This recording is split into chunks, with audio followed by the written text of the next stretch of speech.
گفتن به نماز ما کافر گفتن میتونیم یا نمیتونیم؟ برادرای عزیز، خیلی مسئله مهمه.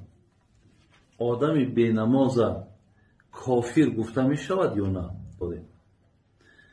ولا نکفر مسلما بذنب من الذنوب و این کانت کبیرة اذا لم یستحلها. جناب ابو حنیفه گفتند که ما هیچ مسلمان را به سبب انجام دادن گناه، اگرچه گناه کبیر هم که باشد، تا زمانی که او را حلال نشمارد او را ما کافر گفتن نمیتونیم. مادرایی که کلینا را غم میتین، کلینهایی که پشتومنا را غم میتین، فرزندایی که پدرها را غم میتین، پدرایی که فرزندا را دلگیر کردگی. شیخ سعدی میگه اگر تا همین فعل درندگی از وجود شما دور نشود، اولی مسلمانی متر آدم نمیشود. اولی مسلمانی و تو بین تو مسلمانی خیلی مسافه درازه. اولی متر اول آدم نمیگو تا اگر تو درنده خوی از بین درنده.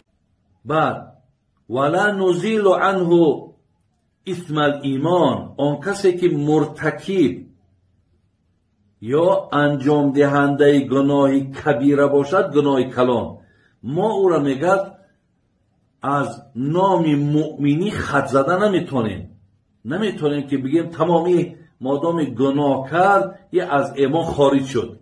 میگه یه حق ما نداره. اولی مسلمان متر آدم نمیشه.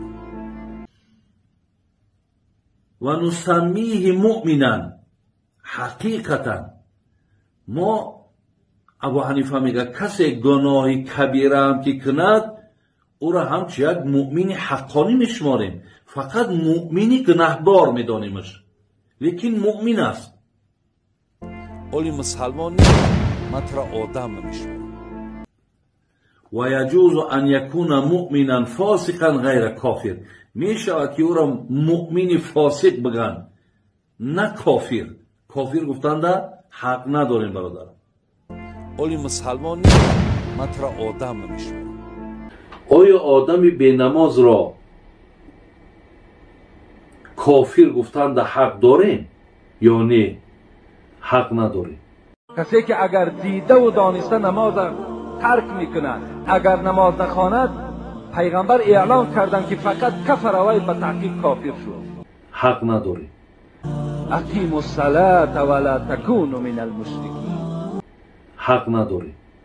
یعنی اگر شما نماز نخوانید شما از گروه مشرکان هستید.